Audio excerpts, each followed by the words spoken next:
Pops, I want to do another one of these reviews. This is uh ANDHADHUN. It's another Indian film. It's a classic, man. This is a film that was been recommended to me about a million times. This is crazy.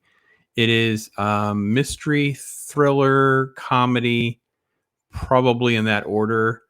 So I'm going to do a full breakdown, major spoilers, a lot of my reaction, why I think people will like or not like it, try to really break down certain scenes that didn't work or worked, those kinds of things. But I can just tell you, really enjoy this film.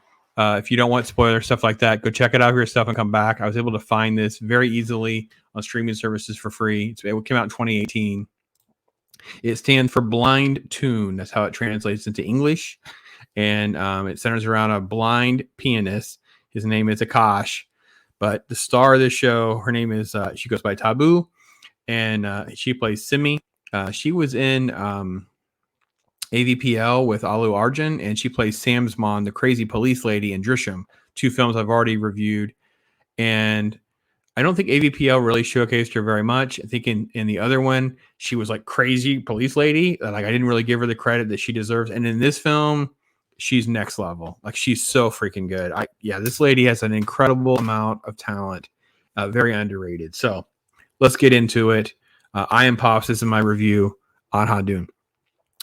So very early on, we figure out that he has Akash. Everything centers around Akash, and he is this pianist, and he's playing. He talks about preparing for a competition. There's lines where he's talking about focus and inspiration and all of that. In reality, as we find out, he's not really blind at all. He fakes it because he uses it as a way to heighten, in his theory, his talent. And that's the premise of the show. He's not really blind, but he pretends to be blind. But he's this amazing pianist. And then we meet Tabu. Her character Simi and her husband Pramod, and there's a call from their daughter. It's very impersonal because she's like stepmom, right? They've been married for a couple years, and there's this tension in their relationship, right? And he's kind of like this prima donna. You don't get quite right away what's happening, but turns out he's like a big actor. And they're playing it up that he is like got a long career as like a celebrity, and she's married in. There's a little scene where they're cooking, and it's like she's auditioning for a show. It's kind of flirty and cute, and then she kind of like flips the switch and kind of like plays like crazy pill with him, and he's like, I don't understand what's happening. And as the audience member, you don't know what's happening. She's like, oh, it's a joke, and you're like, this is just uncomfortable. It was a great way to introduce her character. I got to be honest, it really was. In hindsight, it was even better than when it first happened. And then we get introduced to Sophie. Sophie is the love interest. She actually hits Akash with the scooter because, again, he pretends to be blind, so he doesn't even flinch. She lets this thing just plow into him and knock him over. And there's little things there where she hears him play. She's really infatuated with his talents. He hides the fact that he's blind. He hides the contacts so she won't know. And there is a neighbor boy that's kind of suspicious of what's going on. Like there's some crazy stuff going on with the little kid. But there is a great line very early on. Sophie has a great line about, I have to hurry. He says, Akasha, I have to hurry home to finish my song. And she's like, this song is great. Like it is. What are you talking about? It's perfect. No, it's not done yet. And she says something along the lines of some things are best unfinished, like you'll ruin it if you keep going. I'm like, man, woo, that'll preach and teach. Wow. That was a good line. That was a good line. Anyway, so at some point, right after that, he decides to not put his contacts. He has like fake contacts that make his eyes look like a stereotypical blind person's eyes. So they're kind of like glossed over like a cataract. So he doesn't put the contacts in, but he wears his sunglasses because he really wants to see her. And there's poop on his glasses, like a bird poops on his glasses. So when she takes them off to clean them, she kind of sees his eyes are pretty normal looking. And you see them basically fall in love. Musical montage works very well. He's a musician, so him singing and playing all works very well. And it moves pretty quick. Like we get a lot done, and it culminates with this scene. This is kind of where I hit a mark where I wasn't sure how I felt about Akash. Like he's doing his performance at this restaurant. She's got connections to this restaurant. That's where he's playing. And they do a dancing in the dark where all of the patrons are blindfolded. And it's this great party, but I'm like, wait a minute. So he's still lying to her. He's got everyone else playing along with his lie, his charade. I don't want to dislike him, but I'm not liking him either. I was really very torn in that my protagonist now is not a good person. Like, he's not a good human. So I was really having a hard time with this. But during this, you see everything come together. So Simi and Pramod are the couple, and Pramod loves his music and wants to hire him to play just for Simi and him for their anniversary, like it's a secret.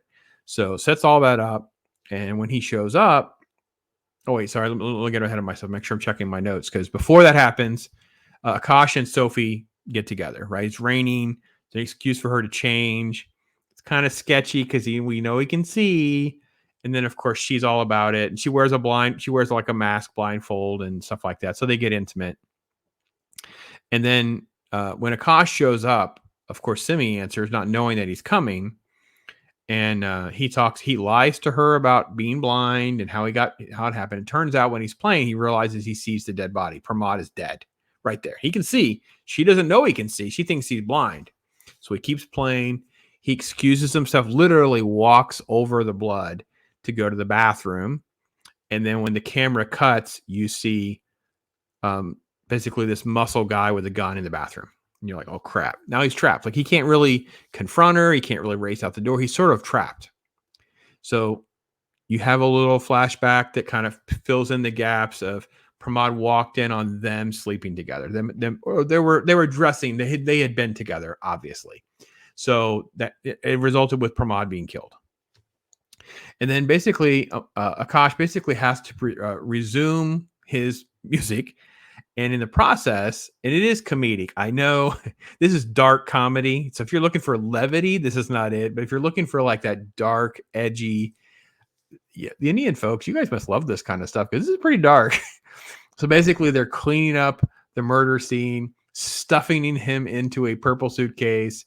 And then they have like his cell phone recordings of Pramod saying things. And they pretend that Pramod came home. So it's like, he's already here. Look at what you did. And they have a thing of it's fantastic. It's so impressive, or something like that, right? So in theory, Akash is blind, doesn't know this happened. They have faked that he's the one that showed up. So when you hear the other person walking around, you think it's him. They come up with a contrived reason for him to leave, and then he leaves with a dead body and just drives away. So now the guy that's been faking being blind witnesses a murder scene, goes to report it to the police, and sure enough, the adulterer is the police officer, the guy in charge, right? So now he's trapped. And that guy knows it's him, and he offers to take him home. And the guy, Akash panics and says, look, my cat's missing, my cat's dead, or what, it doesn't matter. He talks about the little kid or something. It doesn't matter. The reality is, the tension is that conflict that he's put himself in, right? And it's total stress. Simi puts on the front of the anniversary dinner, and Pramod not showing up. And there's a newscast where basically it's announced that, this celebrity's been found dead.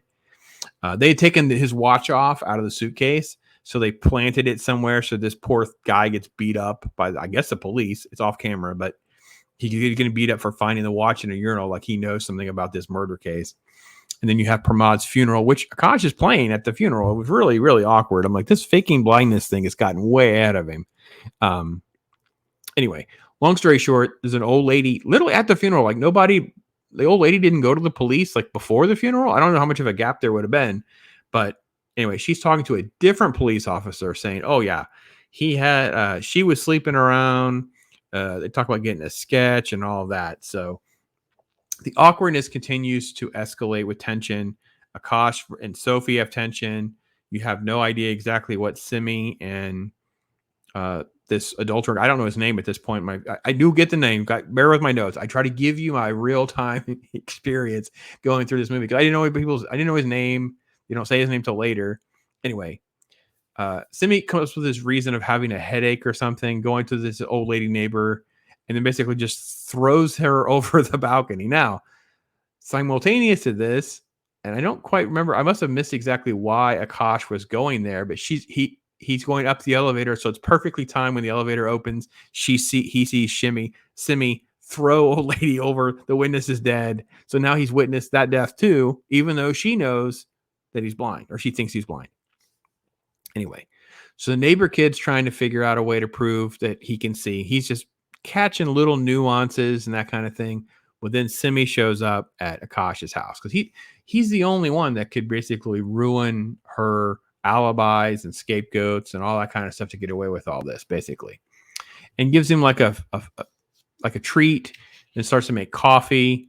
And you see like there's this weird awkward. See, I think the comedy for me doesn't work a lot of the time because there's like it needs to be comedic through the awkwardness, and instead they do these weird abrupt efforts to make it. So what happens is Simi sneaks into the kitchen while he's pretending to be blind, and there's a quick jump scare because she put on like Ghostface from Scream, and the music's like real intense, like Hitchcock or something. And it doesn't. I mean, it's fine. She's trying to get a reaction and know that he's actually faking. He doesn't respond. And then she tries to drug the drink right in front of him. And so he has to come up with an excuse to knock it over on purpose, which he does. And he's caught. She pulls out a gun and he confesses. He comes clean. Reality was she poisoned him anyway when she gave him that little treat. So he's poisoned now. So he passes out. It was great. Well, the kid had gotten a video of Akash being able to see. So Akash sees Sophie, tells Sophie. Simi is there at the house when Sophie shows up. She pretends to be naked. They were sleeping together. He just creates chaos and havoc and whatever. Now, when Akash finally wakes up, big twist, right? Bum, bum, bum. Akash can't see. The poison that she gave him, the line is kind of haphazard, but by the way, they could have done a little better job of, I don't know. It's fine. There's 100 ways to do this on the internet, she says later. It was, I don't know. It's fine. But it was kind of funny. Like, so this is the irony of the story, right? Blind guy's not really blind, hired to play a thing, walks in on a murder scene, sees the murder, then sees the second murder, then gets poisoned to take his sight away. So now no one's going to believe him is her theory, right? But she's on the phone with the officer, and he basically panics, and it's like, well, you shouldn't have poisoned him. You should have killed him. So he shows up to try to kill him, but Akash gets away. Now, when Akash gets away, now we're into like the second half of the movie, because a lot of these movies have almost like the intermission part. Like, this is the first part of the movie. We create this type of conflict. We do something, and then we go on the rest of the way. So now the story shifts, and Akash is kind of on the run from Simi and this police officer. And he ends up in the hands of Dr. Swami, these organ traffickers. They're basically, the cab driver that picks him up takes him not to a real hospital. So Akash is kind of like figuring pieces of it out, but basically there's a lotto lady, the cab guy, and the Dr. Swami, or whatever his name is. And none of these people really matter. Their performances are fine. Their characters are fine. They're just, this is what they're for. They're part of this other act of conflict. So Akash is trying to deal with the Simi murder case situation, but he's put in this other thing of like urgency. Now, what it ties into is they try to say later they can do a cornea transplant, and for like $1 million, I don't know what's it called, whatever the currency is, $1 million, and you'll be able to see again, which may or may not be true, by the way. Anyway, they do finally say the officer's name is like Manahor, Manahor. I don't know. Officer Manny was his name. I don't care. Anyway, so the officers, all that matters is Simi, to be honest. Dude doesn't matter. He's an interchangeable, like, tough guy cop, and it could have been played by a dozen different actors. It didn't matter. And reality was, she was, now there's like this whole big who's trapping who kind of thing. And she agrees to meet with Akash. They meet up, and it's all about ambushing people and kidnapping Simi, so to the organ traffickers, and the organ traffickers turn the page on Akash. So now they tied him up. So you have multiple layers of like, crazy spoofy mystery thriller stuff for stuff. Thriller's hard because it's not really hardcore thriller, but it is fun mystery suspense type stuff. You don't know what's happening, and there are great moments. So Akash leads the sort of like coming out for Manny, calls the wife and says, yeah, he's an adulterer. He was sleeping with Simi, blah, blah, blah. So she's just unloading the gun while he's in the bathroom. He's literally trapped up. Literally, he's on top of the tank of the toilet. But they shoot it really well because they shoot it with like a cracked mirror. So even though it's a reflection, it's actually a cracked mirror because everything is broken and damaged beyond repair. Beautiful. Loved it, by the way. Anyway, so long story short, Simi is believed dead because the kidnappers have her, the organ traffickers have her, and they have the news convinced that she committed suicide and she jumped in this river. The river's known to have like crocodiles in it, so they think she's dead. And Sophia sees the report, and you have all this different stuff. And then the last part of the story is them trying to figure out a way, because now Simi's tied up. The traffickers turn on Akash. They have him tied up. And then you have Manny trying to show up with money and using his gun to turn the tables on them. And they're fighting with each other. They're trying to get away from each other. There's different parts that play well and other parts that don't. But it really works. Overall, it works really, really well. But what gets great is they're in this back room, and you sort of had this great little cat and mouse game between Simi and Akash. And Akash basically is a moron because she basically convinces him when they end up moving themselves back to, they're going to help each other, right? And she unties him, but convinces him to try to break a window and secretly wants her get my blindfold off and I'll guide you out of the room. All these different things to, kind of get him out of there. And it's just, he's just a moron. That's all there is to it. He's just not capable of doing this. Now, the Dr. Swami guy has taken blood samples and he's convinced that they can actually sell them to this really uber rich sheik, and they're valuable. So now you have all of this crazy stuff all happening, all coming to a head in this one building where Manny's showing up, trying to get their hands on the money, trap him in an elevator, Akash trying to get away, Simi trying to kill Akash or get away. You have the traffickers. It's really, really good. Manny ends up shooting taxi cab guy who dies. So lotto lady's freaking out, and the bag of money ends up in the hands of her at the hospital, just throwing money in the air like, I need help. I assume he dies. They don't show us Manny's body, but he's in the elevator, and it's black, and he fires the gun. When you hear it ricochet and you hear it hit him, which you just presume he did. I don't think it went thud like he's dead, but in theory he's dead. Anyway, long story short, Dr. Swami is going to leave with Simi and Akash. Simi's tied up in the trunk, driving them to this sheik. The sheik will use the livers, give the corneas to Akash so he can see. And Akash is having like a conflict of spirit, right? He's just totally like his conscience getting the better of him. All this stuff's turned way darker. He doesn't want to be, he's bad enough that he was a witness and caught up in all of his lies and everything else. Now he's being caught up in the actual murder of the kidnapping and murder of this woman. And at some point he's just like, just stop the car and let me out. Right. Well, they hear Simi in the trunk. This is where the twist gets really good. Because there's like it twists and it twists and it twists. It's really, really, this is why the script was really well recommended. What people knew I would enjoy this film, because when you hear Simi in the trunk, you're like, oh gosh, there's still more conflict to come. And this stupid doctor thinks he's going to get the upper hand on this lady. Now, if she's able to bang around on the trunk, the reality is she can either kick or hit him. And she's in the moment the trunk moves, I don't know. Anyways, the reality is when they cut back, you see he's all bloody. Now, Akash just starts talking, thinking that he's talking to the doctor. In reality is we, the audience, know it's Simi. Now, he's being like, I can't kill her. I feel terrible. Just drop me off. I can't do this. I don't think it's the right thing to do. It's been bad as it is, let alone going further. I don't want a part of it. And you think, and this is why Tabu is such a great actress. You really see her face change and you think she's getting emotional and like abruptly stops the car. But then she says, get out. She reveals that it's her, not the doctor. And you're like, oh my gosh, this movie's crazy. And Akash gets out and she just starts driving away. And you're like, oh cow, this is crazy. This movie, just leave the blind guy on the side of the road. No. She turns the car around and she is driving full speed at Akash, going to hit him at the last minute. Right. So that's what's happening. She's driving in him full speed. He's left in the road. The doctor's left for dead a few hundred yards behind.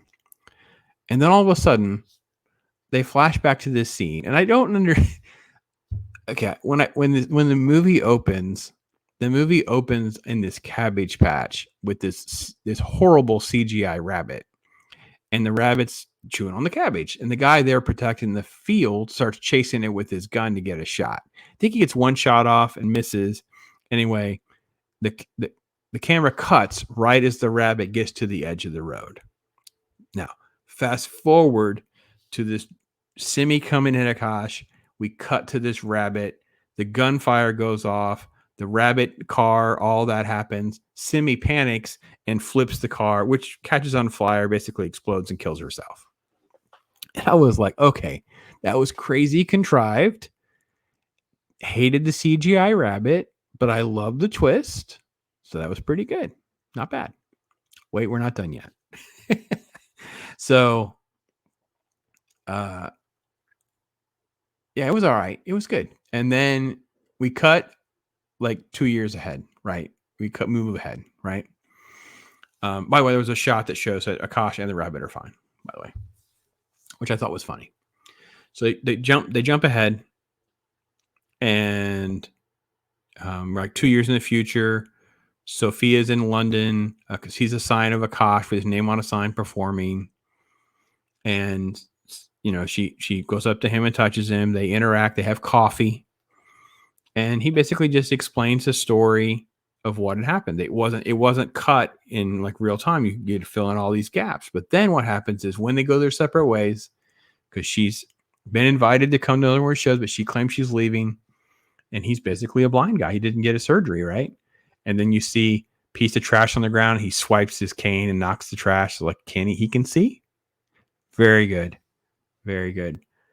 ANDHADHUN. Oh, gosh. Really good. I have to be honest. I was ANDHADHUN.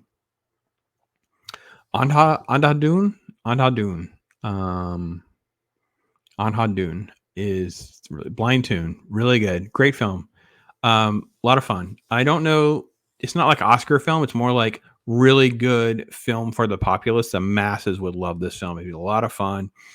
Like I said, it's more like mystery suspense, not a thriller. If I put that, I got to change that in the title. If I put that in there, with the comedic dark comedy elements in it.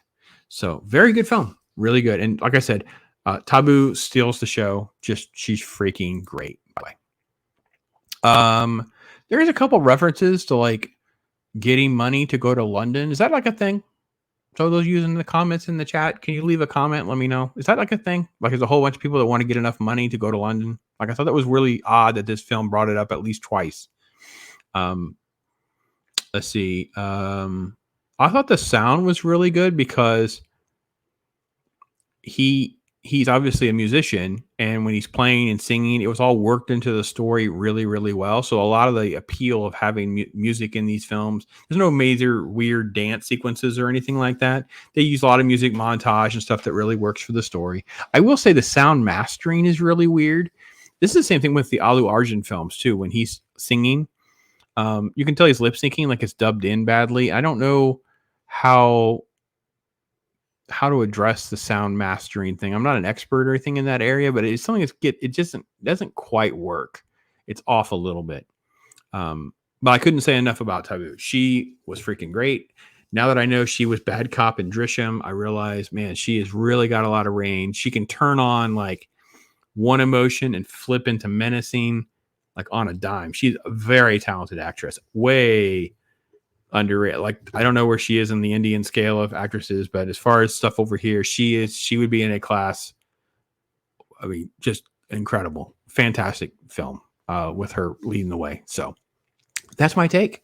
Throw those recommendations in there. Tell me what your thoughts are. This has been out since 2018, so it's not like it's a new film. I'm just catching up because it's such a great level of feedback and recommendations from you guys have made this happen for me, and I appreciate it because it was a very fun film. And then today, when we don't have a lot to choose from, it felt good to have something fun to say, fun to watch. By the way, and the cat was like his pet cat that he claimed was murdered, and yeah, whatever. It didn't. No, some stuff is like there's a lot of clutter it's just a lot of menial clutter in the film that would keep it from being like a 10. It's like it's not a 10. So it's just like there's lots of clutter in this film. Like it's just little pieces of things. It's like, okay, it's just, but when it comes to characters and the flow and the twists, all that's perfectly executed. Fantastic. Great performances. So anyway, I'm Pops. That's my review of this. And tell what you think. Thanks.